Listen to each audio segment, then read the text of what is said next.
When she passed away at the age of 96, her family walked into her quiet room. On one of the walls, they saw something unusual. It wasn't a photo, it wasn't a painting. It was 6 simple sentences written in her own handwriting. 6 secret tips she had lived by after turning 70. These weren't medical rules, they weren't complicated instructions, they were gentle reminders, words that helped her find peace and meaning in her later years. And today, I want to share those 6 tips with you. Because whether you are 60, 70, or even 80, these words might bring comfort, strength, and hope to your own journey. The first tip she wrote was this: walk slowly, but walk every day.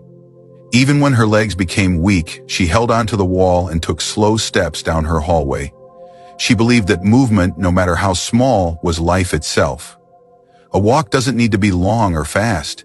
Just standing, moving your feet, and feeling your body alive is enough. Each step is a quiet celebration of still being here. The second tip was, keep one friend to talk to. As she grew older, many friends passed away, and her days became quieter. But she always kept in touch with one neighbor. Even a short phone call brightened her evenings. She knew that loneliness can weigh heavier than age itself.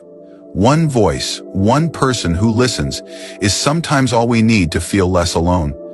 You don't need a crowd, you just need one true connection. The third tip she left on her wall was, don't complain about the past.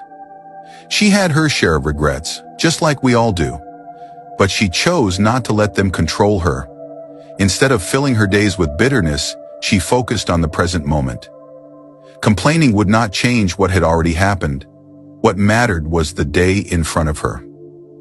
She taught herself to let the past rest so she could live with more peace today. The fourth tip was, share something small every day. She never had much, but she always gave something. Sometimes it was fruit from her small garden. Other times it was simply a smile or a kind word.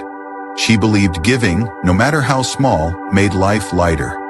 When we share even the simplest things, we remind ourselves that we are still connected to others and our lives still have value. The fifth tip she wrote was rest without guilt.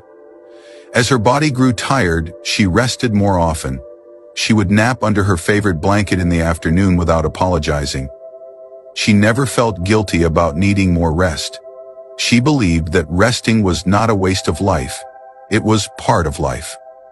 As we age, our bodies ask for peace, and it is not weakness to listen, it is wisdom. And finally, her sixth tip was, thank the morning. Every day when she opened her eyes, she whispered the words, thank you. It didn't matter if the day was busy or slow, easy or hard. She believed gratitude was the secret to keeping her heart young. Each morning was a gift. Each sunrise was proof that life had not finished with her yet. When her family stood in that room and read those words, they realized she had left them more than advice. She had left them a way of living. 6 sentences written on a wall, but carrying a lifetime of wisdom. Her wall may now be empty, but her words remain alive. They remind us that even after 70, after 80, even after 90, life still holds meaning if we choose to walk, connect, forgive, share, rest, and give thanks. If this story touched your heart, share your thoughts in the comments. Write "Wisdom lives on" below and let us know where you're watching from.